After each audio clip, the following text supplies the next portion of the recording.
नमस्कार विद्यार्थी मित्रांनो, आपल्या या यूट्यूब चॅनलवर आपल्याकरता अपडेट माहिती आपण वेळोवेळी देत आलो आणि देणार आहोत. हे सर्व काही आपल्याला योग्य मार्गदर्शन आणि योग्य सुविधा मिळण्याकरता हे चालू केलेलं आपलं हे जे यूट्यूब डॉक्टर फ्युचर्स चॅनल असून याद्वारे आपण मागील कॉमेंट्स बॉक्समधील कॉमेंट्स, आपण केलेले फोन कॉल आणि व्हॉट्सअप विचारलेले प्रश्नांच्या उत्तर आपण याच्यातून देणार आहोत. यामध्ये भरपूर पालकांनी विचारलं होतं BMS BHMS करता किंवा फिजिओथेरपी करता माहिती आपण सांगावी.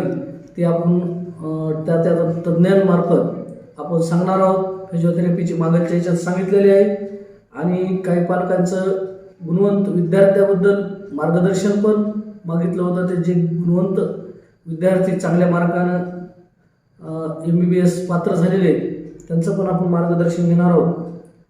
तर सध्या भरपूर पालकांनी विचारलेले प्रश्न होते आणि 70-30 बद्दल उत्सुकता लागलेली आहे. तर 70-30च्या कसल्याही अफवावर विश्वास ठेवू नका. 70-30चं अपडेट आपण वेळोवेळी देत आहोत. आपण नक्कीच या चॅनलवर योग्य आहे तेच माहिती देणार आहोत. तर जे काही अपडेट सध्या येत आहे, आजपर्यंतच्या प्रत्येक अपडेटवर आपलं लक्ष आहे. कोर्टातल्या पण बारीक प्रत्येक हिअरिंगवर आपलं लक्ष आहे आणि प्रत्येक गोष्ट तुम्हाला सांगण्यात आताच येणार नसली तरी भविष्यात मी निश्चितच तुम्हाला अपडेट सर्व माहिती सांगणार आहे. पण आज घडीला अपडेट आपल्यापर्यंत असा आहे की 70-30 ॲडमिशन रद्द होऊन 70-30 रद्द झाल्यानंतर पूर्ण महाराष्ट्राची एकच मेरिट यादी ही लागलेली असून भविष्यात पण सेकंड थर्ड यादी याचप्रमाणे लागेल आणि आपण सांगितल्याप्रमाणेच एक मेरिट, एक परीक्षा नीट आणि एकच महाराष्ट्राची मेरिट यादी लागणार आहे. तर सध्या कोर्टामध्ये कसलाही डिसिजन झालेला नाही आणि तो कोर्टाच्या लेवलला पेंडिंग जरी असेल तर त्याच्यावर वेगवेगळे भाष्य करणं चुकीचं आहे आणि त्याच्यावर ज्या काही अफवा येतात त्याच्यावर बिलकुल विश्वास ठेवू नका. तुमची ॲडमिशन प्रक्रिया फर्स्ट राऊंडला जशी झालेली आहे तशीच भविष्यात होणार आहे. फक्त मी याकरता हे 70-30 सांगितलेलं आहे की BMS आणि BHMSसाठी पण ते लागू होतं आणि त्याच्यात पण भरपूर पालकांना हे प्रश्न पडत आहेत. तर आता तुम्हाला जसं MBBS BDS साठी 15% राऊंड झाला आणि त्यातील कटऑफ थोडे हाय आले किंवा हाय येत असतात, तसंच 15%चा BMSचा पण गव्हर्नमेंटचा जो राऊंड झालेला आहे त्याचा सुद्धा जी प्रिव्हियस यादी आलेली आहे काल दिनांक 3 डिसेंबरला प्रिव्हियस यादी आली आणि उद्या 5 डिसेंबरला याचा निकाल येईल. तर त्या यादीनुसार कटऑफ 15%चा पण भरपूर हाय गेलेला आहे की जे की महाराष्ट्रामध्ये MBBSला पात्र आहे त्या विद्यार्थ्यापेक्षा सुद्धा BMSला चांगल्या कॉलेजला काही विद्यार्थी बाहेरच्या राज्यातील ॲडमिशन घेऊ इच्छित आहेत.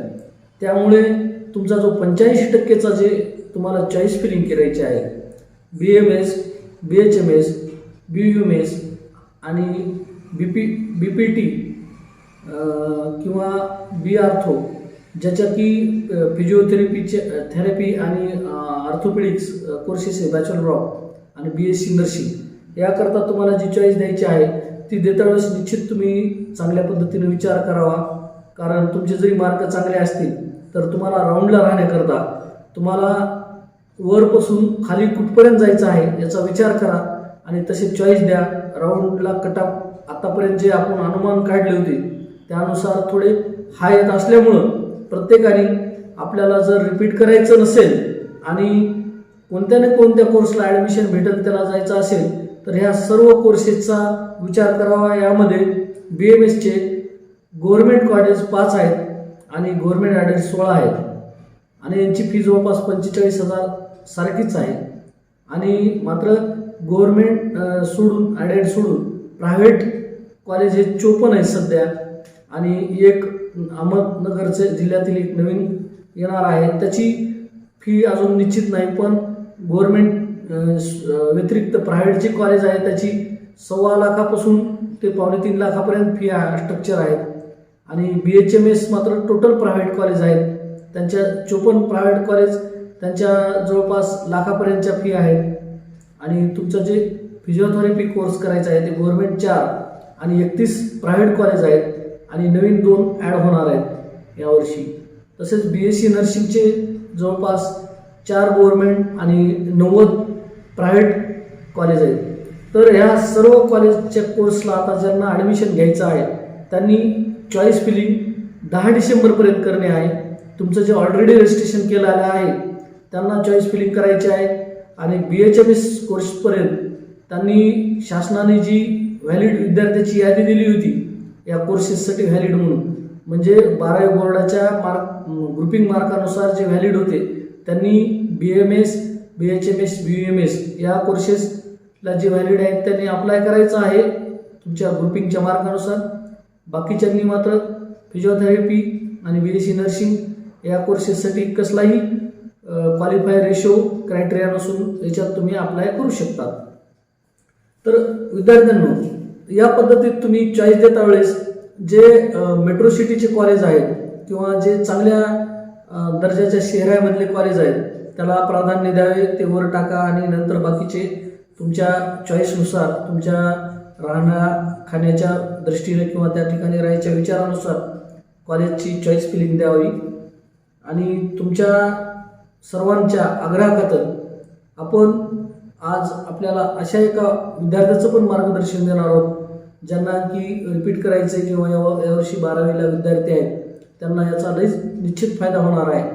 तर रामेश्वर इखे नावाचा जो विद्यार्थी आहे त्या विद्यार्थ्यांनी यावर्षी नीट परीक्षेमध्ये 646 मार्क, पेगरगव्हाण तालुका मानवत या तालुक्यातील एका ग्रामीण भागातील विद्यार्थी आहे.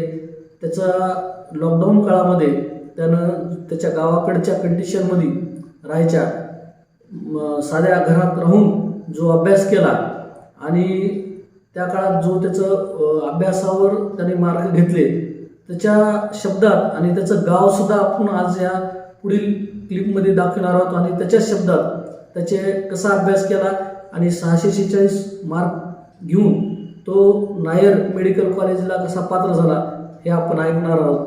तर पुढील माहिती आपण त्याचा व्हिडिओ त्याच्या गावातील बघत आहोत. तो आपल्या पुढे सादर करण्यात येईल आणि लगेच त्याची मुलाखत आपल्यापर्यंत दाखवण्यात येईल, ते आपण पाहू.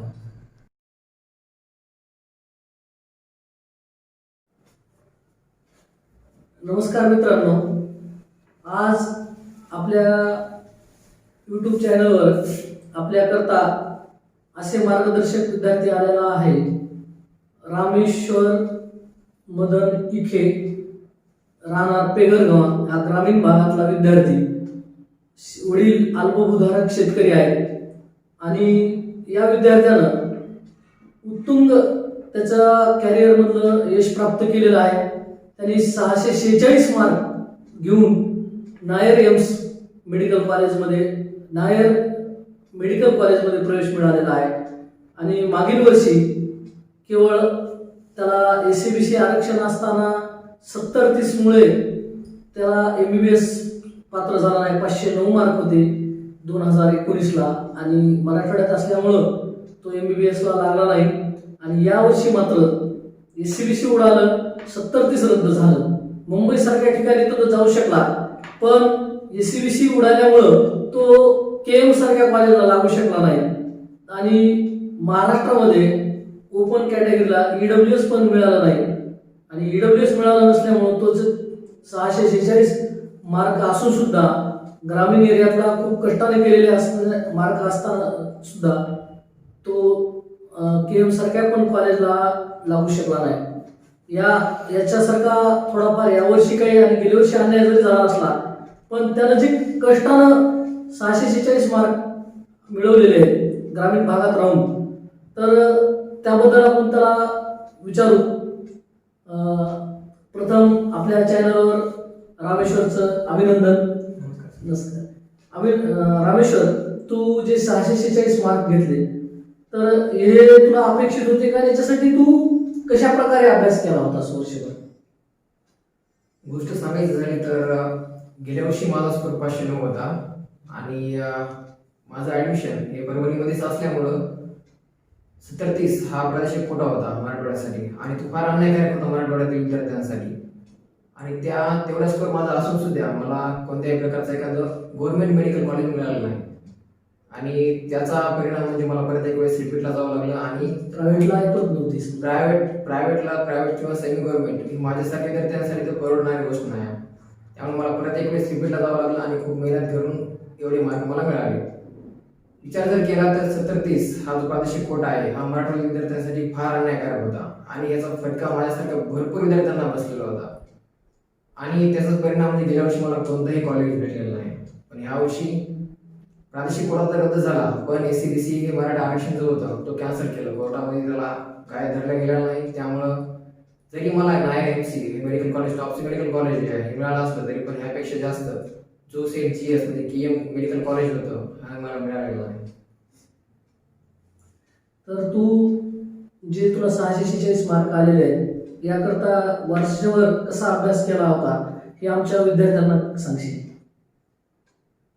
आपला जो मेडिकलचा पेपर आहे तो जर कम्पेअर जर आपण केला JEE पेपर बरोबर किंवा नंतर ॲडव्हान्स पेपर बरोबर की इंजिनिअरिंगसाठी एक प्रवेश पेपर असतात, तो आपला जे पेपरची लेवल आहे टफनेस आहे ते त्यांच्या एवढा नसतो. तुम्हाला जर सांगायचं जर गोष्ट झाली तर आपल्या जे पेपरचं हार्डनेस आहे जे टफनेस आहे त्यांच्या पेपरपेक्षा भरपूर कमी असतो. आपल्याला फक्त एकच करायचं आहे, आपले जे पुस्तक आहेत NCERT बायोसाठी परफेक्ट असणं आवश्यक आहे. NCERTची प्रत्येक जी आपली लाईन आहे तुम्हाला ती प्रत्येक समजली पाहिजे आणि त्यातून तुम्ही अर्थ आणि त्याचा जो मिनिंग आहे ते लक्षात घेऊन तुम्ही अभ्यास केला पाहिजे. जर विषय केला केमिस्ट्री बद्दल तर केमिस्ट्रीसाठी ऑर्गॅनिक किंवा इनऑर्गॅनिक असेल त्यासाठी मी तुम्हाला सांगेन की माझ्या मतानुसार की तुम्ही NCERTला आपला जे गॉड म्हणतो आपण ते तुम्ही मला तरी काय हरकत नाही आणि त्यानुसार तुम्ही अभ्यास करा. राहिलं फिजिकलची गोष्ट त्यासाठी तुम्हाला जे तुमच्या क्लासेसला शिकवतील त्यासाठी तुम्ही ती पेपर म्हणजे ते जे पुस्तकं असतील ते तुम्ही त्यांना रेफर करा. आणि राहिलं फिजिक्सबद्दल तर फिजिक्ससाठी मी असं कधीच म्हणणार नाही की भरपूर वेगवेगळे पुस्तकं वापरा. फिजिक्ससाठी NCERT जास्त कामाला येऊ शकत नाही, पण तुम्हाला कोणतं पण एक पुस्तक असेल कोणतं पण पब्लिकेशन असणार त्यासाठी तुम्ही एक ना एक क्वेश्चन पण सॉल्व्ह करा.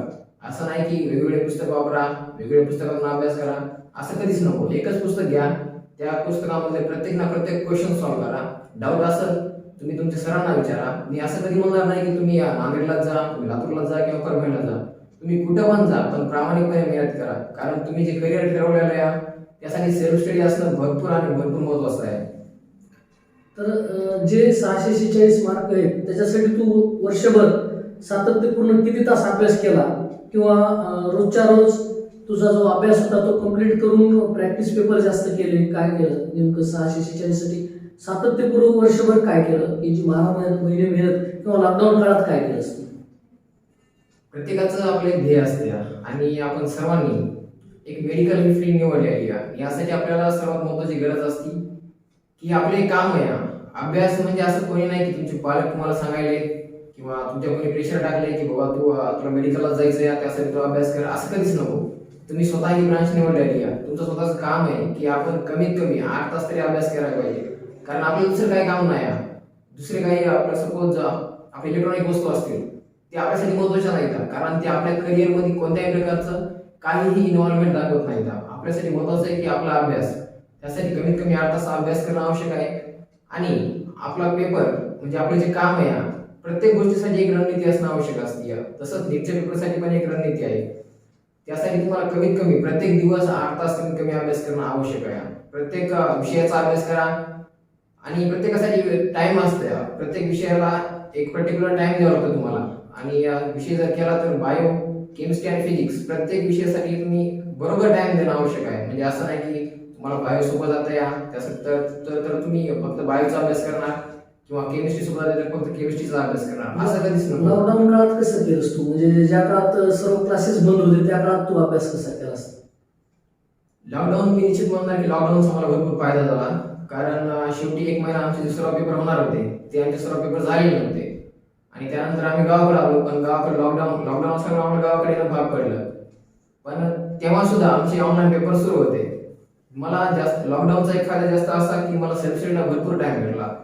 भरपूर म्हणजे काय, मी जवळपास 10 ते 12 तास आरामशीर दररोज अभ्यास करायचो. कारण लॉकडाऊनमध्ये दुसरं काय काम नसायचं, काय नाही घरी. आणि जेमतेम परिस्थिती असल्यामुळे मला काही शेत पण नव्हतं तेवढं, आणि शेतात जायचं कधी वेळच पडला नाही. वडिलांचं सांगणं होतं की तुझं हे काम आहे, तुला शेवटी हेच करायचं आहे. त्यामुळं माझं काम मी कधी पण असेल तर आणि चांगल्या प्रकारे करणारच झालो. तुम्ही पण तुमची जरी ब्रांच निवडला असाल तर तुम्हाला पण स्वतःसाठी एवढं करावं लागणार झालं. यासाठी काही पर्याय नाही. तू जे तुझं एरर म्हणजे ज्याला एरर म्हणजे जे चुकादुरुस्ती किंवा सिल्ली मिस्टेक किंवा कन्फ्युजन हे प्रत्येक विद्यार्थ्याला होते जवळपास. तर याबद्दल तुला काय मत आहे की कन्फ्युजन कसं करायला पाहिजे दूर, किंवा एरर कमी करायला काय पाहिजे, किंवा ज्या सिल्ली मिस्टेक होतात पेपर वाचता वेळेस किंवा पुस्तकात, त्यासाठी तू काय फंडा वापरला होतास, किंवा तू कसं कन्व्हिन्स सांगशील की विद्यार्थ्याला काय करायला पाहिजे? जर विचार केला एरर कमी करण्यासाठी तर आपण जो म्हणतो आपला आरसा आहे, आपले जे पेपर आहे नीटचा पेपर, तो आपला आरसा म्हणजे नीटचा पेपरच म्हणणार नाही की आपल्याला जेवढे सराव पेपर होते ते आपला एक आरसा बनून राहतात. आमचे सर असायचे ते आम्हाला दररोज सांगायचे की तुमचा जो पेपर आहे, जो सराव पेपर आहे ते तुमचा आरसा बनला पाहिजे. कारण आपण जेव्हा पेपर सॉल्व्ह करतो तेव्हा आपल्याला कळतं की आपला एखादा क्वेश्चन आपल्याला येत नाहीये, आपली ती कन्सेप्ट बरोबर नाहीये. तर आपलं काम आहे की तो क्वेश्चन घेणं, तो क्वेश्चन त्याची कन्सेप्ट काय आहे ते पाहणं आणि त्यानुसार आपण सराव करणं. फिजिक्ससाठी असं फिजिक्स सर्वात महत्त्वाचं म्हणजे फिजिक्समध्ये कन्सेप्ट असणं भरपूर आवश्यक आहे. फॉर्म्युला बेस पण आपल्यासाठी भरपूर क्वेश्चन येतात, पण कन्सेप्ट जर तुमची चांगली असेल तर तुम्ही कोणत्याही प्रकारचा किती पण हार्ड जर क्वेश्चन असेल तर तुम्ही इझिली सॉल्व्ह करू शकता. आणि एक सांगायची गोष्ट अशी की तुम्हाला जर कधी पण कोणते पण अडचण जर येत असेल तर तुम्ही त्यासाठी एक सेपरेट वही करा. बायो असेल, केमिस्ट्री असेल किंवा फिजिक्स असेल, तुम्हाला जो क्वेश्चन येत नाही किंवा ज्या गोष्टीमध्ये तुम्हाला भरपूर प्रॉब्लेम येईल त्या गोष्टीला तुम्ही अवॉइड करू नका. कारण ती गोष्ट परत परत येणार असते आणि तुम्ही कधी परत अवॉइड करणार. लाईफमध्ये कधी कोणती गोष्ट अवॉइड करायला म्हणजे पर्याय राहू देऊ नका. तुमच्याकडे ऑप्शन असं भरपूर राहू देऊ नका. एकच ऑप्शन असलं पाहिजे की मला हा क्वेश्चन येत नाही आणि मला तो क्वेश्चन सॉल्व्ह करायचा आहे. मार्काकडे कधीही पाहायचं नाही. कारण आपण जर विचार केला, आता सपोज मी रिपीट केला होता आणि मी जर असा विचार केला असता की माझ्याच्याने एवढा स्कोर येईल का, मला गव्हर्नमेंट मेडिकल कॉलेज मिळेल का, असं कधीही विचार करायचा नाही. कारण विचारानं कोणती गोष्ट होत नाही. आपल्याला स्वतःला मेहनत करावं लागते, आपल्या स्वतःवर आपल्याला विश्वास ठेवावा लागतो. यार आपण ही फील्ड निवडलेली आपण करून दाखवणार. निश्चितच स्वतःवर विश्वास.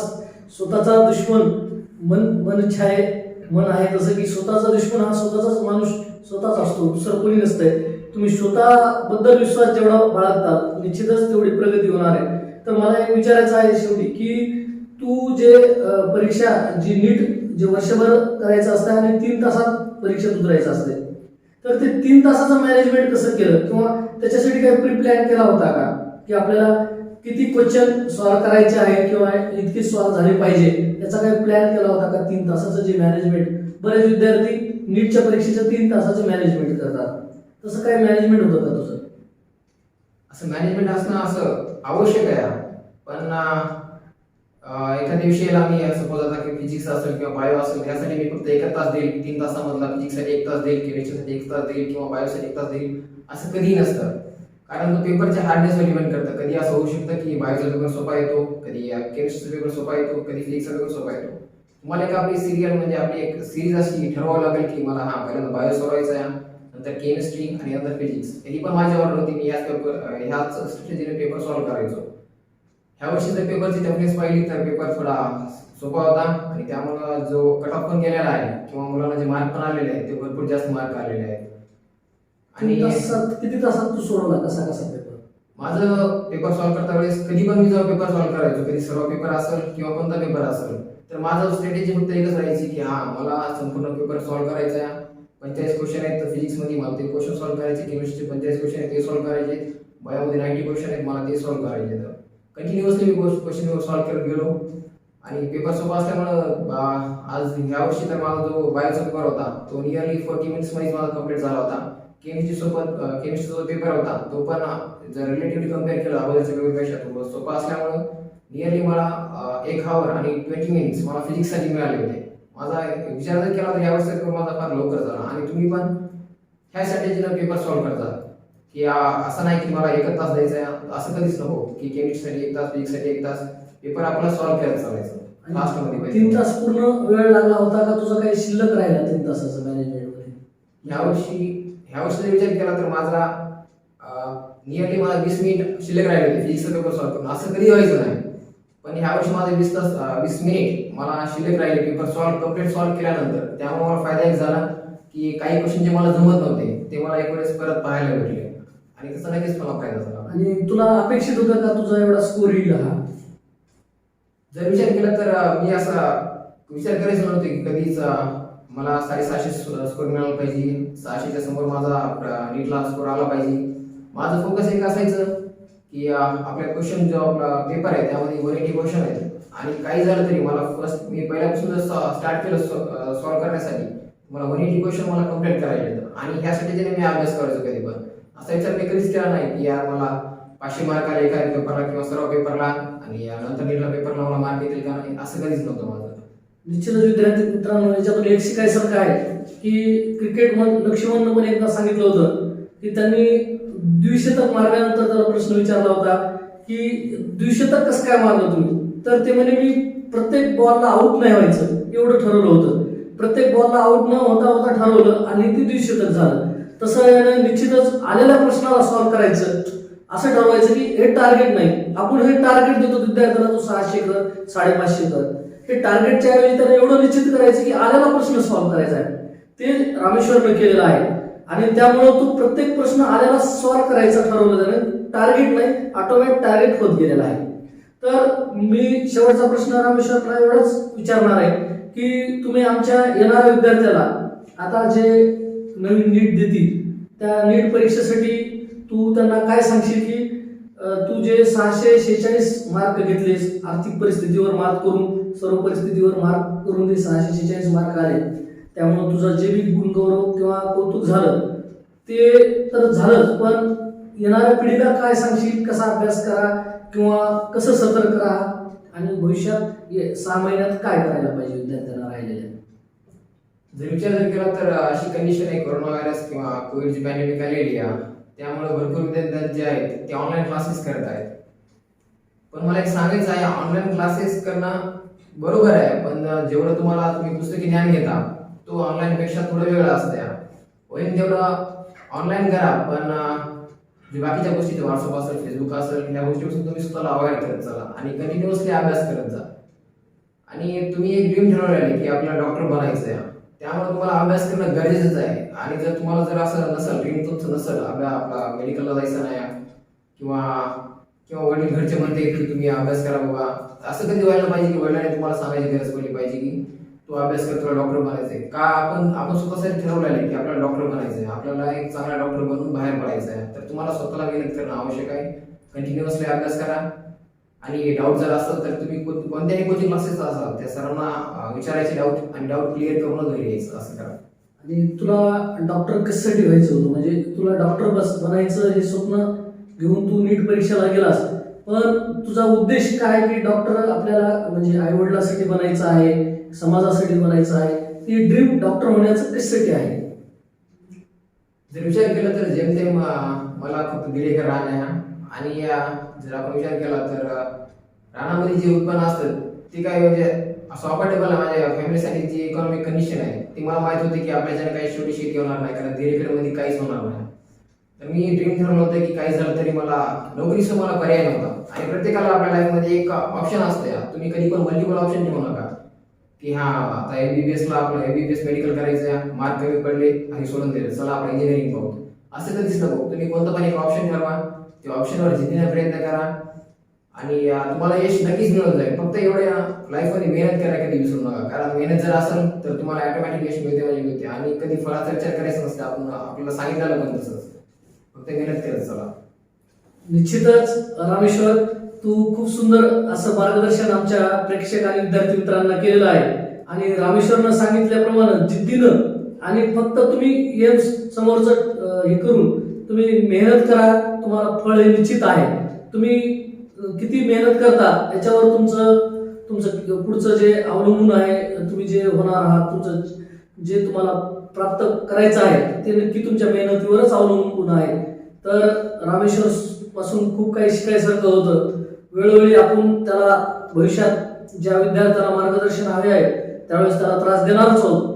तर या आपल्या चॅनलला तू इतकं सुंदर मार्गदर्शन आणि आमच्या विद्यार्थ्यांना केल्याबद्दल तुझे प्रथम धन्यवाद. आणि आपल्याला जे पण पुढील काही माहिती हवी असेल किंवा आपल्याला जे नवीन नवीन विद्यार्थ्याचं असं मार्गदर्शन हवे असं वाटतंय ते आम्हाला कॉमेंट्स बॉक्समध्ये निश्चितच कळवा आहे.